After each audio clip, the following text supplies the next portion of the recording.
வணக்கம் நேர்களே, நான் உங்கள் ஆஸ்ட்ரோ பூர்ணா. இன்னைக்கு நம்ம தமிழ் புத்தாண்டு பலன்களை பற்றி பார்க்க போறோம். தமிழ் புத்தாண்டு ஆகப்பட்டது ஏப்ரல் மாதம் 14ஆம் தேதி, சித்திரை மாதம் பிறக்கிறது. பாத்தீங்கன்னா ஏப்ரல் மாதம் 14ஆம் தேதி பிறக்குது. இந்த வருடத்தின் பெயர் விசுவாவச வருடம்.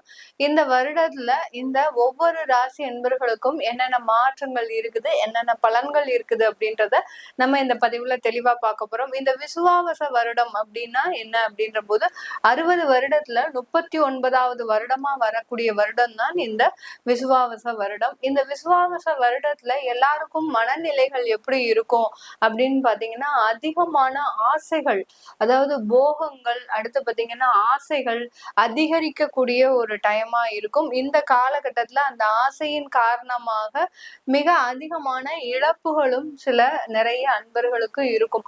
அதனால போகங்களையும் ஆசைகளையும் நிதானமாக நீங்க வச்சுக்கிட்டீங்க அப்படின்னா உங்களுக்கு இந்த வருடம் ஒரு நல்ல ஒரு பலன்களை கொடுக்கக்கூடிய ஒரு வருடமாக தான் இருக்கும். அதே மாதிரி எல்லாருக்குமே ஆடம்பர அவசியங்கள், அத்தியாவசியங்கள் அதிகரிக்கக்கூடிய நேரம். ஒரு சின்ன கீழ்த்தர மக்கள்ல இருந்து பெரிய பெரிய அதிபர்கள் வரைக்கும், பெரிய பெரிய பணக்காரர்கள் வரைக்கும் இந்த ஆடம்பர வசதிகள் அதிகரிக்கக்கூடிய ஒரு வருடமாக தான் இந்த விசுவாவச வருடம் எல்லாருக்குமே அமைய போகுது. அப்படி இருக்கும்போது நமக்கு உண்டான ஒரு சின்ன சின்ன தேவைகளும் நிறைவேறக்கூடிய ஒரு புத்தாண்டாக தான் இந்த தமிழ் புத்தாண்டு அமைய போகுது.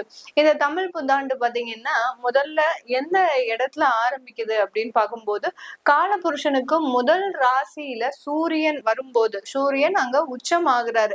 மேஷ ராசியில வரும்போதுதான் இந்த தமிழ் புத்தாண்டு கணிக்கப்படுகிறது. அப்படியே அந்த காலபுருஷனை ஒவ்வொரு ராசியா தாண்டி வரும்போது, அந்த பங்குனி மாதம் அந்த மீன ராசியில வரும்போது அந்த வருடம் முழுமையாக நிறைவு பெற்று அந்த சித்திரை மாதத்தில் மேஷ ராசியில் வரும்போது மீண்டும் அந்த தமிழ் வருடம் ஆரம்பிக்கக்கூடிய ஒரு நிலைதான் இந்த தமிழ் புத்தாண்டு கணிக்கப்படுகிறது. இந்த தமிழ் புத்தாண்டுல இந்த விசுவாவச வருடத்துல என்னென்ன கிரகங்களினுடைய பெயர்ச்சிகள்லாம் இருக்கு அப்படின்னு பார்க்கும்போது, முதல்ல குரு பெயர்ச்சி 15ஆம் தேதி மே மாதம் அந்த குரு பகவான் பெயர்ச்சி ஆகிறார். அடுத்து 19ஆம் தேதி மே மாதம் ராகு கேது பெயர்ச்சி இருக்குது. இந்த 2 கிரகங்களின் பெயர்ச்சிகள் இந்த விசுவாவச வருடத்துல இருக்கு. இதுல பாத்தீங்கன்னா குரு பகவான் இடையில, அதாவது ஐப்பசி மாதத்துல அந்த குரு பகவான் கடகராசிக்கு பெயர்ச்சியாகி ஒரு மாதம் மட்டுமே அந்த கடகராசியில பெயர்ந்து இருக்கிறார். அதுக்கப்புறம் மீண்டும் மறுபடியும் அந்த மிதுன ராசிக்கு பெயர்ச்சியாகி வர்றார். ஒரு மாதத்திற்கு மட்டும் அந்த குரு பெயர்ச்சி அடுத்த ராசிக்கு போயிட்டு திரும்ப பழைய நிலைக்கு வரக்கூடிய ஒரு நிலையாக இருக்குது. ஐப்பசி கார்த்திகை இந்த மாதத்துலதான் அந்த குருவனுடைய பெயர்ச்சி மிதுன ராசியிலிருந்து அந்த கடக ராசிக்கு அமையுது. அடுத்து பாத்தீங்கன்னா இந்த சனியினுடைய வக்ர நிலைன்றது ஒரு 5 மாத காலகட்டத்திற்கு இந்த விசுவாவச வருடத்துல நடக்க போகுது. இந்த விசுவாவச வருடத்துல அந்த சனியினுடைய வக்ரம் எப்ப ஆகுறாரு, அவர் மீன ராசியில இருந்து வக்ரம் ஆகக்கூடிய மாதம் பாத்தீங்கன்னா ஆனி மாதத்துல சனி பகவான் வக்ரம் ஆகுறாரு. இது கார்த்திகை மாதம் வரைக்கும் இந்த வக்ர நிலை தொடருது. இந்த சனி பகவானுடைய வக்ர நிலை கிட்டத்தட்ட 5 மாதங்களுக்கு அந்த வக்ர நிலையாக தான் இந்த வருடத்துல இந்த சனி பகவான் இருக்கிறார். இந்த மாதிரியான நிறைய மாற்றங்களோடு இந்த தமிழ் புத்தாண்டாகப்பட்டது பிறக்க போது. இந்த புத்தாண்டுல ஒவ்வொரு ராசி என்பவர்களுக்கும் என்னென்ன மாதிரியான அமைப்புகள் இருக்கு அப்படின்றத பார்க்கலாம். இந்த சேனல்ல முதல் முறையா பாக்குறீங்கன்னா சப்ஸ்கிரைப் பண்ணிக்கோங்க. பெல் பட்டன்ல ஆல் ஆப்ஷன் சூஸ் பண்ணீங்கன்னா உங்களுக்கு என்னுடைய அடுத்தடுத்த பதிவுகள் நோட்டிபிகேஷனா வந்துட்டு இருக்கும். விருச்சிக ராசி அன்பர்களுக்கு தமிழ் புத்தாண்டாகப்பட்ட அந்த விசுவாவச வருடத்துல எப்படி இருக்க போகுது அப்படின்றத பார்க்கலாம். விருச்சிக ராசி அன்பர்கள் நிறைய ஒரு வாழ்க்கையில வளர்ச்சி அடையணும்ன்ற ஒரு எண்ணம் மாத்திரம் அதிகமா இருக்கும். ரொம்ப தோல்விகளை சந்தித்தவர்களும் இந்த ராசி என்பர்கள் தான். எப்போதுமே ஒவ்வொரு வளர்ச்சியிலையும் அதிகப்படியான ஒரு தோல்வியை தான் நீங்க சந்திச்சுட்டு வந்துட்டு இருப்பீங்க. இவர்களுக்கு இந்த தமிழ் புத்தாண்டாகப்பட்டது என்ன மாதிரியான ஒரு மாற்றங்களை கொடுக்க போகுதுன்னு பார்க்கலாம். ஏன்னா உங்களுடைய 5ஆம் இடத்துல அந்த சனி பகவான் பயிற்சி ஆயிருக்கிறாரு. அடுத்து பாத்தீங்கன்னா உங்களுடைய 8ஆம் இடத்துல குரு பயிற்சி ஆயிருக்கிறார். இது தமிழ் புத்தாண்டு ஆனதுக்கு அப்புறம் ஒரு மாசத்துல இந்த குரு பகவான் உங்களுடைய 8ஆம் இடத்துல பயிற்சி ஆகுறார். இந்த 8ஆம் இடத்துல பயிற்சி ஆகுறது அவ்வளவுக்கு நன்மையை கொடுக்குமா அப்படின்னு கேட்டீங்கன்னா, ஏன்னா குரு மறைஞ்சு போறாரு. அவர் எத்தனாம் வீட்டு அதிபதி அப்படின்னு பார்க்கும்போது உங்களுடைய குடும்ப ஸ்தானாதிபதி, பூர்வ புண்ணிய ஸ்தானாதிபதி ஆகப்பட்ட அந்த குரு 8ஆம் இடத்துல மறைஞ்சு போறாரு. அதனால குடும்பத்துல கொஞ்சம் குழப்பங்கள் வருவதற்குண்டான ஒரு நேரமாக இருக்கும். ஏதோ ஒரு மன தொந்தரவுகள், அதாவது மன குழப்பங்கள் குடும்பம் சம்பந்தமாக இந்த விருச்சிக ராசி அன்பர்களுக்கு இருக்கக்கூடிய ஒரு தருணமாக தான் இருக்கும்.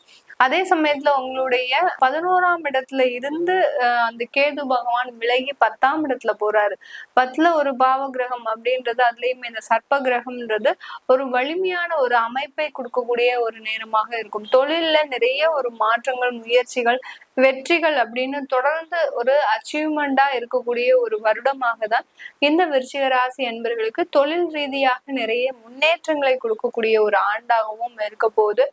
இந்த காலகட்டத்துல இந்த விருச்சிக ராசி என்பர்களுக்கு ஒவ்வொரு நட்சத்திரம் அப்படின்னு பாத்தீங்கன்னா, விருச்சிக ராசியில வரக்கூடிய இந்த விசாக நட்சத்திர அன்பர்களுக்கு இப்ப பாத்தீங்கன்னா தசாபுத்தி என்ன நடக்கும் மேக்சிமம் அப்படின்னு பாத்தீங்கன்னா, குரு, சனி, புதன், கேது, சுக்கிர திசை அதிகப்படியான நபர்களுக்கு நடந்துட்டு இருக்கும். விசாக நட்சத்திரத்துல இருக்கக்கூடிய இந்த நபர்களுக்கு சுக்கிர திசை இல்ல சூரிய திசை நடந்துட்டு இருக்கும். இந்த சுக்கிர திசை, சூரிய திசை பாத்தீங்கன்னா இவர்களுக்கு அதிகப்படியான விரயங்களை தான் கொடுத்துட்டு இருக்கும். விரயம்னா விரயம், ப்ராப்பர்ட்டி வாங்குறதுனால விரயம், அடுத்து பாத்தீங்கன்னா குழந்தைகளுக்கு திருமணம் செய்வதனால விரயம், குழந்தைகளுக்காக பள்ளி கல்விகளுக்காக ஒரு செலவுகளை செய்யறதுக்கு உண்டான ஒரு விரயங்கள், அடுத்து வெளிநாட்டு படிப்புக்காக செலவு செய்யறதுக்கு, இப்படி அதிகப்படியான விரயங்களை தான் இந்த விசாக நட்சத்திர அன்பர்கள் சம்பாதிச்சிட்டு இருக்கிறீங்க. எங்களுக்கு வேலை இழப்புகளும் அதிகமாக இருக்கு அப்படின்னு சொல்லக்கூடியவர்களுக்கு இந்த மே மாதத்துல இருந்து வேலை இழப்புகள்ல கொஞ்சம் மாற்றங்கள் வர ஆரம்பிச்சிடும். பெரிய அளவுக்கு உங்களுக்கு பாதிப்புகள் இருக்காது. ஒரு வேலை போனா கூட இன்னொரு வேலை கிடைக்கிறதுக்கு உண்டான ஒரு நேரமாக இருக்கும். ஆனா அந்த அலுவலகத்துல உங்களுடைய அந்த கோபமான ஒரு பேச்சு, அடுத்து பாத்தீங்கன்னா கொஞ்சம் கூட வேலை பார்க்குற நபர்கள் கிட்ட கொஞ்சம் முரட்டுத்தனமாக நடந்துக்கிறது, ஒரு வேலையை யாராவது செய்ய சொல்றாங்க, உங்களுடைய உயரதிகாரிகளே செய்ய சொல்றாங்க அப்படின்னா அவர்களுக்கு கரெக்டா ரெஸ்பான்ஸ் பண்ணாம இருக்கிறது, இது எல்லாத்தையுமே ஏற்படுத்தும் இந்த காலகட்டம்.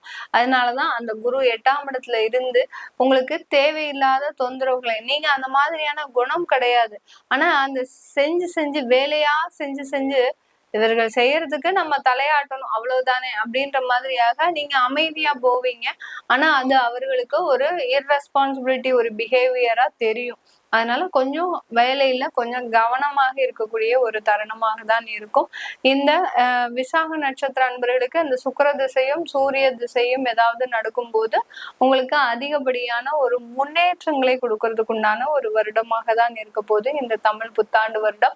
அடுத்து அனுஷம் நட்சத்திரம். அனுஷம் நட்சத்திர அன்பர்களுக்கு ஒரு குடும்பத்துல நீங்க இப்படிதான் இருக்கணும்ன்ற ஒரு வரைமுறை இருக்கும். ஆனா அந்த வரைமுறையை தாண்டி உங்களுடைய குடும்பத்தார்கள் உங்களுடைய ரொம்ப மிஸ்பிஹேவியர் பண்ணிக்கிட்டே இருப்பாங்க.